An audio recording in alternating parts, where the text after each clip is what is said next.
que acontece quando você lê um romance da Jane Austen, por exemplo.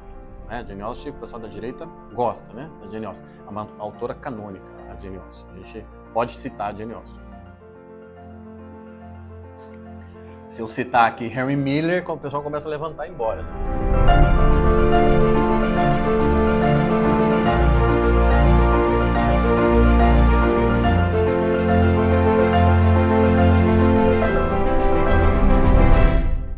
Vamos lá, então. O Diogo fez uma apresentação, agradeço pelas palavras dele. Só para terminar a minha apresentação, né, dizer quem eu sou. Então, eu venho de Curitiba, chegamos agora há pouco, inclusive.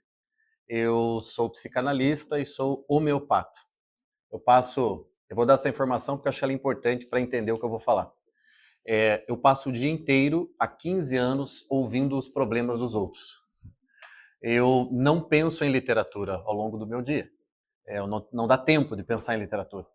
A não ser quando eu estou conversando com um paciente e ele está me falando lá de um problema, sei lá, conjugal.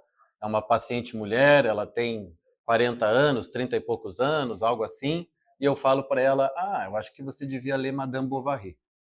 Né? Então, nesses contextos, eu uso sim a literatura nos meus atendimentos, evidentemente. Eu gosto em que os meus pacientes, de uma semana para outra, ou de uma quinzena para outra, entre as sessões, eles leiam contos, aqueles mais animados leem romance, mas hoje em dia, eu preciso dizer para vocês que está cada vez mais difícil fazer uma pessoa ler um romance. Né? Olha, lê esse romance que você vai entender muita coisa sobre você mesmo. Né? Imagina alguém te dizer essa frase. Leia esse romance que você vai entender muito da sua vida. E aí passam 3, 4 semanas, a pessoa não lê o romance. Como é que a pessoa consegue dormir à noite? Né? Se ela lesse o livro, ela entenderia quem ela é, ou parte do que ela é. E ela não lê. Então tem uma resistência. Quando eu comecei a trabalhar, a atender 15 anos atrás, você dava um livro para um paciente, em 15 dias ele lia. E ele chegava e discutia o livro com você. Hoje eu passo um conto de 3, 4 páginas para um paciente, ele volta na outra semana e qual que é a frase clássica? Tiago, não deu tempo. Não deu tempo de ler. A vida está uma correria, né? É verdade, está uma correria. Então, muito do que eu vou falar aqui, evidentemente, não me coloca nesse lugar, que é o lugar do Mateus, por exemplo, que vive de literatura. O Mateus vive de literatura, ele fala de literatura. Eu fiquei sabendo esses dias que ele tinha 26 anos, para mim que ele tinha uns 35, 36. O tanto que ele já fez, o tanto que ele já leu, o tanto que ele já estudou, que está bastante envelhecido também. Mas aí fiquei até assustado. 26 anos, está publicando livro. Eu publiquei o meu primeiro livro com 30, 32. Né? E achei, enfim, hoje quando eu releio o primeiro, ainda acho lá uns problemas. Puxa, podia fazer diferente. Normal, né? Mas então o meu lugar de fala, olha essa expressão, né? Meu lugar de fala. Meu lugar de fala, sim, é claro, eu sou escritor. Mas o que eu mais tenho para trazer aqui para vocês é experiência clínica. E o que eu encontro na literatura que tem essa serventia para a compreensão da vida. É mais ou menos nesse sentido que eu quero falar. Vamos começar dizendo o seguinte, Lacan, você já deve ter ouvido falar dele, é um nome importante na história da psicologia. O Lacan dizia que a psicologia nasceu depois que os palácios começaram a colocar espelhos nos corredores. Olha que interessante. Até que nós tivéssemos espelhos, primeiro nos palácios, depois nas casas, não havia propriamente a psicologia moderna, né? E eu sempre fiquei meditando assim nessa frase dele, porque eu acho ela uma provocação interessante. E acredito que o Lacan quis dizer é que a psicologia nasce de uma observação de si mesmo. Eu estou passando na frente do espelho, quantas vezes a gente acaba não fazendo isso, né? Passa na frente do espelho e dá uma olhada para conferir se está tudo bem. E aí eu tenho uma visão, quando eu passo na frente do espelho, eu tenho uma visão externa de mim mesmo. Já aconteceu com você, de você ouvir, hoje em dia a gente usa o WhatsApp para isso também, de você ouvir a sua voz e você falar, meu Deus do céu, essa é a minha voz. É assim que as pessoas te ouvem, né? Nós somos pegos de surpresa quando nós somos expostos a uma revelação mais objetiva de nós mesmos. Porque não é assim que a gente consegue viver no dia a dia. Quer dizer, você não tem como sair de si e olhar você mesmo de fora. Deixa eu me entender, deixa eu sair da minha própria vida e olhar com a mesma objetividade, entre aspas, que você olha outras pessoas. Evidente que quando eu estou lá com um paciente diante de mim, a maioria acaba sendo online, tendo gente do Brasil todo, eu tenho um olhar mais objetivo, um olhar menos envolvido com o drama daquele meu paciente. Eu não estou lá sofrendo as dores dele, eu não estou passando por aquilo. Eu tenho 70% de pacientes mulheres. Eu não sei, muitas das questões que vocês mulheres sofrem, dos dramas que vocês enfrentam, sejam eles hormonais, quando uma paciente traz um problema hormonal para resolver comigo homeopaticamente, sejam os problemas existenciais das mulheres, eu tenho que fazer exercício de imaginação. E eu sempre olho com um certo distanciamento, afinal não é a minha vida. A gente, claro, a gente tem empatia, a gente tem compaixão, que se não tiver também, se o terapeuta não tiver compaixão e empatia, complica, né? As histórias que a gente ouve, as coisas que as pessoas revelam, você tem que ter empatia. Eu digo assim, algo que me ajudou muito como escritor, ao ser terapeuta, é que eu não tenho preconceito. Esses dias eu estava pensando sobre isso. Quais são os preconceitos que eu ainda tenho? Porque todo mundo tem. Eu estava lá pensando nos meus. Será que, o que eu tenho ainda de preconceito? E eu acho que 15 anos de terapia acabam desfazendo muitos preconceitos, né? Eu nunca pergunto para um paciente se ele é de direita, viu? Seguinte, preciso saber em quem você votou para poder atender, né? Então isso seria absurdo. Assim como eu não pergunto religião, a pessoa fala, né, da religião dela, quando ela tem, etc. Ou se nem tem religião, quer dizer, você tem uma abertura, você acaba tendo um horizonte de consciência que te permite ver diferentes tipos de vida. E com esse distanciamento. Afinal, eu posso lá me envolver para ajudar, mas no fundo não é a minha vida.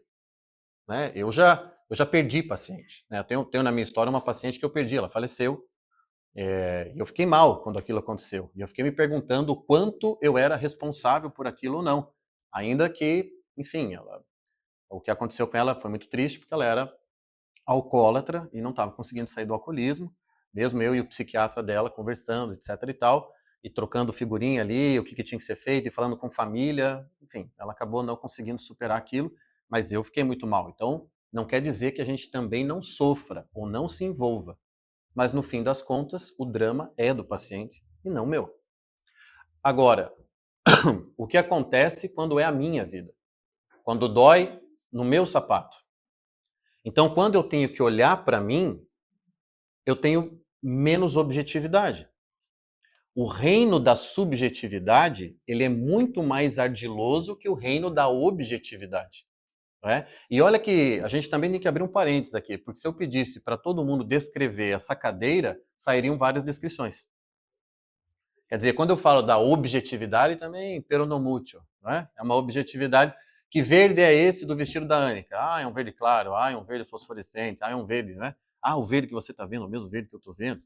Você entende que a gente poderia até questionar a objetividade. Mas uma coisa é indiscutível: a subjetividade é mais espinhosa, ardilosa, difícil de segurar do que a chamada objetividade. A gente chegaria, acho que num consenso, que essa toalha é branca. Será? Está um pouco amarelada, talvez? Não, é branca, é branca. Só que, será que a gente chega num consenso sobre se fulano de tal tem a virtude X? Quando você vai para o reino da subjetividade, da pessoalidade, as coisas escapam das nossas mãos. Então, quando Lacan diz que a psicologia nasce quando surgem os espelhos nos palácios e depois nas casas, é porque as pessoas passaram a ter uma observação de si mesmas. Elas começaram a poder enxergar quem elas eram com um olhar quase que objetivo. Nós temos, sim, vamos de novo, já que eu sou terapeuta, os problemas das distorções de autoimagem. Aquela pessoa que é magra e se vê muito acima do peso. Um exemplo bem banal. São distorções de imagem, né? Mas, via de regra, o espelho proporciona isso. Ele não esconde. Né? Eu brinco, o espelho é revelador, o espelho não mente, a fotografia não mente. Tá, onde que eu quero chegar com isso em relação à literatura? Nós não dependemos apenas dos espelhos, nós não contamos apenas com os espelhos para vermos a nós mesmos. A cultura passou a gerar outros meios de ver a si mesmo, porque essa demanda sempre foi humana. Nós sempre tivemos uma pretensão de conhecimento, seja de nós mesmos, seja das coisas à nossa volta. Então, mesmo antes dos espelhos, não quer dizer que as pessoas não pensavam nelas, não olhavam para o próprio sentimento, não gastavam tempo pensando na própria vida. Claro que o ser humano sempre fez isso de alguma maneira. O que acontece é que, com o passar do tempo, dos milênios e séculos, isso também foi ficando mais articulado e elaborado. O espelho pode ser uma marca sensível dessa história, mas a literatura já participava disso desde o início dela. Vamos lá. O que acontece quando você lê um romance da Jane Austen, por exemplo? Jane Austen, o pessoal da direita gosta, né, da Jane Austen. É uma autora canônica, a Jane Austen. A gente pode citar a Jane Austen. Se eu citar aqui Henry Miller, o pessoal começa a levantar e ir embora. Já. Mas a Jane Austen está acima de qualquer suspeita. Então, o que acontece com uma moça de 17 anos, né? Oxalá ela exista ainda, 17 anos, abrindo um romance da Jane Austen e lendo lá a história do Mr. Darcy com a Elizabeth. Né? O que acontece quando ela está lendo aquela história? Ela tem um interesse simplesmente objetivo, distante e frio da história? Não. Ela se envolve com a história. E em algum momento ela vai se ver ali, ela vai se ver no lugar da Elizabeth. Ela vai se ver, ela vai estar lendo aquilo e ela vai pensar: nossa, eu também, eu e o meu namoradinho, eu e a pessoa de quem eu gosto, a gente também fica batendo cabeça, a gente também tá osso duro de roer um com o outro. Ela vai acontecer ali algumas identificações. Não vou nem falar projeções, né, um termo muito psicológico. Algumas identificações. Ela vai terminar de ler, por exemplo, Orgulho e Preconceito, e ela vai ter algumas ideias a respeito do amor e a respeito da própria vida sentimental. O que acontece quando qualquer um de nós lê um livro de literatura não é apenas um ganho cultural. Não é apenas, eu conheço a obra de Machado. Aliás, eu questiono essa frase. O que significa conhecer a obra de Machado? É poder falar objetivamente das características da escrita de Machado de Assis? Talvez para um crítico literário, sim. Mas e para nós, leitores comuns? Eu me coloco como um leitor comum. O que significaria dizer que nós conhecemos Machado?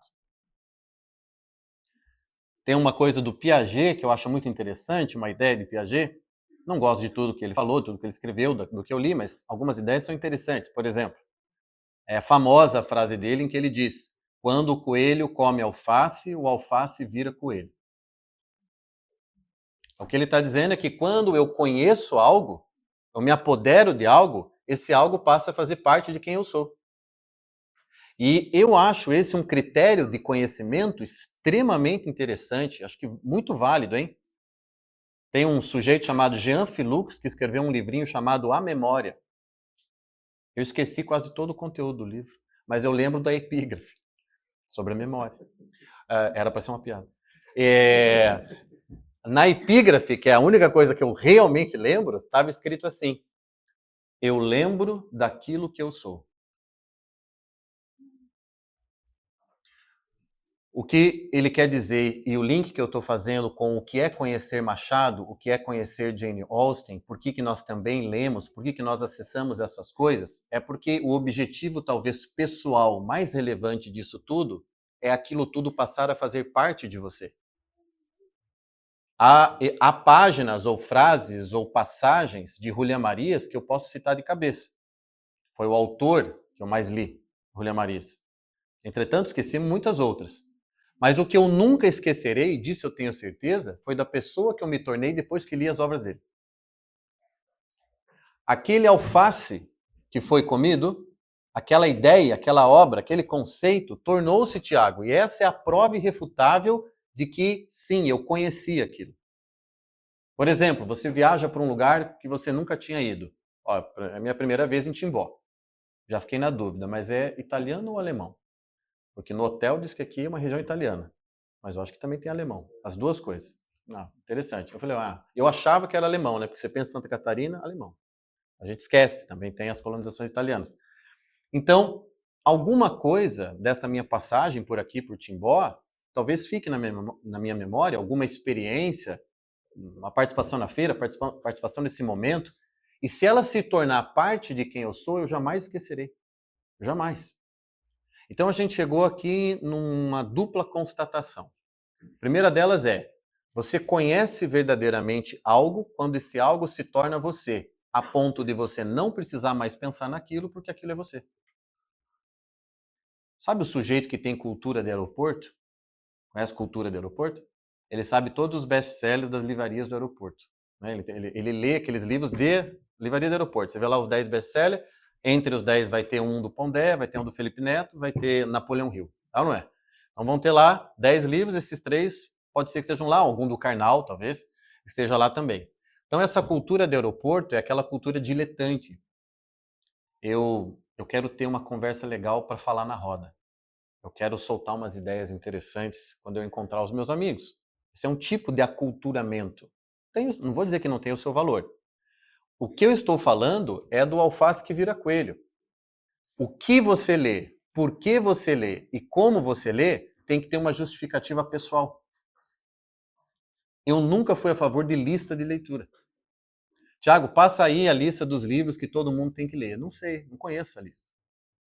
Porque eu preciso saber o seguinte: quais são os teus interesses mortais? Quais são? Eu sou amigo de uma turma aqui, o Diogo está lá naquele grupo também, nós temos um grupo de escritores no WhatsApp lá, a gente fica o dia inteiro falando de literatura, só isso que a gente fala, né, Diogo? Só assunto sério só. E eu sei que dos 30 desse grupo, eu sou o único que fica lendo Clarice Lispector. Eu tenho certeza absoluta disso. Eu sou o único. E se a gente juntar uma roda, eu sou o motivo de chacota, porque, afinal de contas, eu sou o cara que fica lendo a bruxa da Clarice. Agora, brincadeiras de lado, eu sei por que eu leio ela. E eu sei qual é meu interesse nela.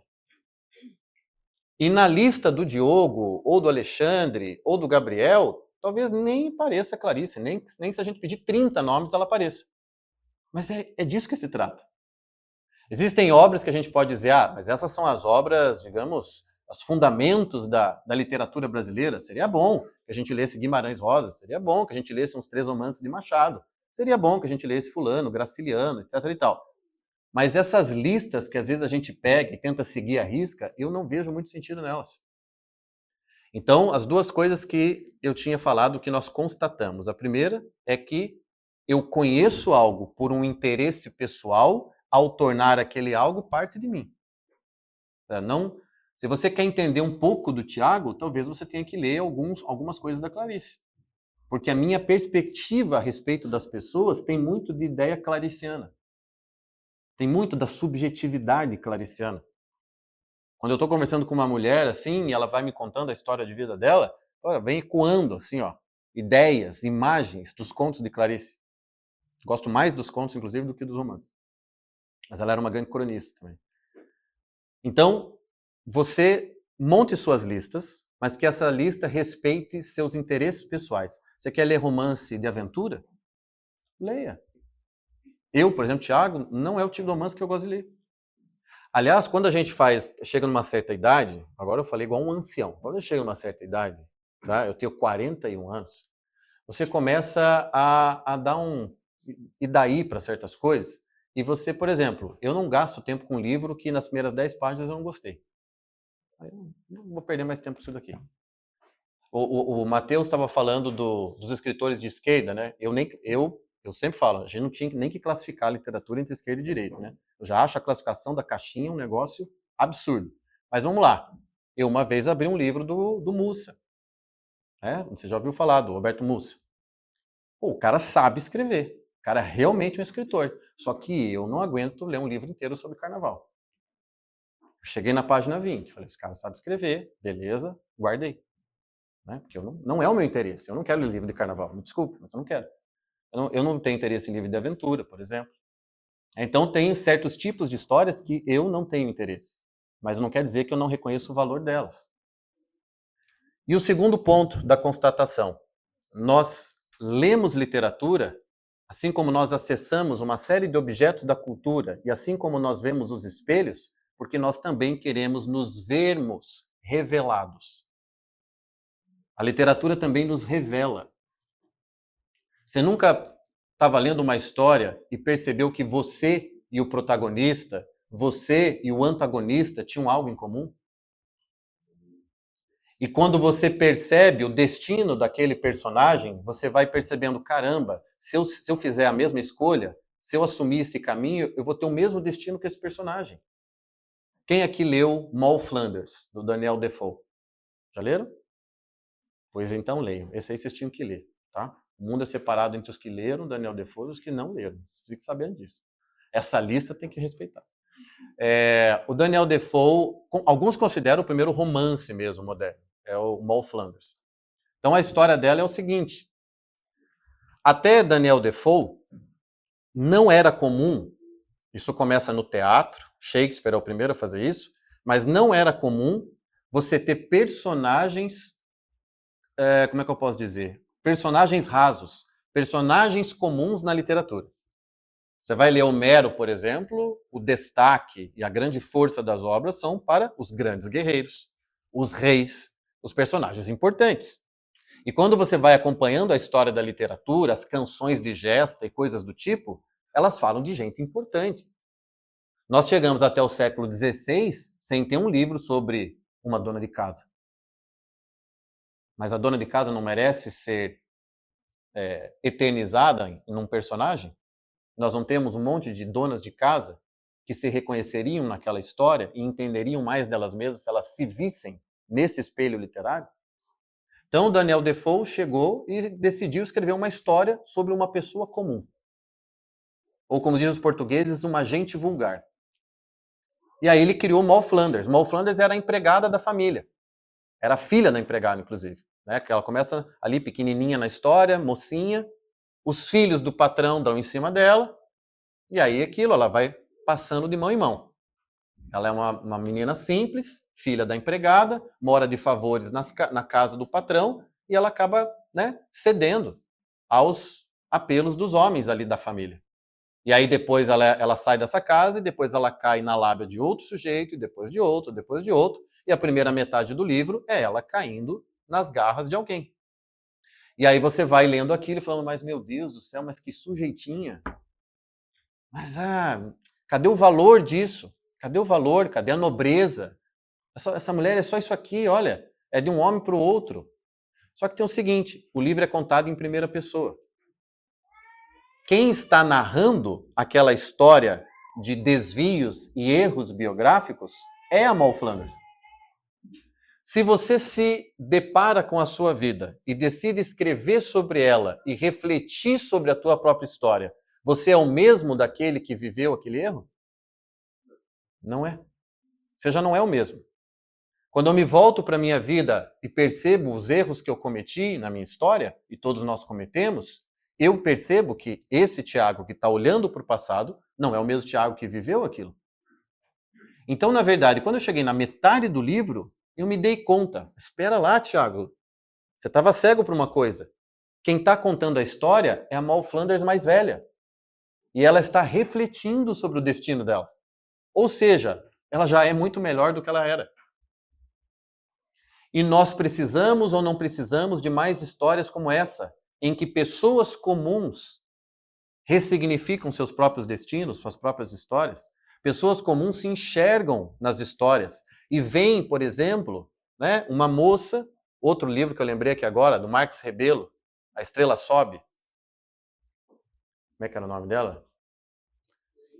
Elisa? Lenisa, obrigado. Uma menina que queria ser famosa. A história dela é essa. Rio de Janeiro, década de 40, época do rádio, as cantoras do rádio. O que ela queria? Ela queria ser famosa. Ela trabalhava numa pensão com a família, com a mãe dela, e ela queria simplesmente dar certo na vida, ficar famosa e ganhar dinheiro. Só que ela não era nem tão bonita e nem tinha uma voz tão bonita para o rádio. Então ela acaba pegando caminhos alternativos, acaba caindo na lábia de alguns homens. E, aliás, eu sempre menciono isso, talvez a página mais impressionante sobre a perda de virgindade de uma mulher está nesse livro. Pensa, hein? Foi um homem que escreveu. É a página mais impressionante que eu já li sobre a perda de virgindade. Acontece com ela ali na metade do livro. E aí, enfim, ela vai se perdendo ao longo da história. Ela vai se perdendo, ela vai deixando as circunstâncias atropelarem ela. Ela é um personagem irônico, assim como tantos personagens machadianos. Ela é irônica.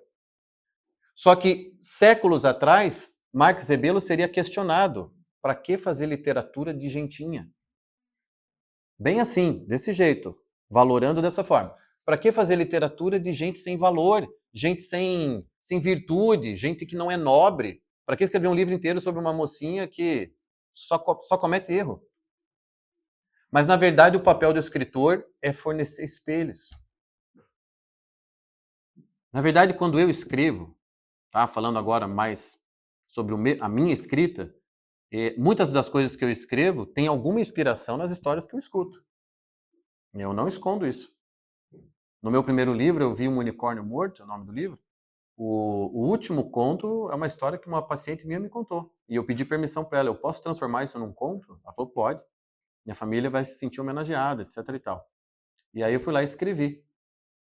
O pai dela um dia acordou, assim, no final da madrugada, porque durante o sono sentiu a presença de um anjo e o anjo dizendo para ele, seu amigo tal vai morrer hoje. O amigo não estava internado, não estava doente, não estava nada, o amigo estava bem. Aí o pai dela diz que fica desesperado com aquilo, porque o pai entendeu que era uma revelação e não sabia o que fazer. O que você faria na situação? Você liga para a pessoa? Ó, o seguinte, essa noite o anjo me disse que você vai bater com as botas.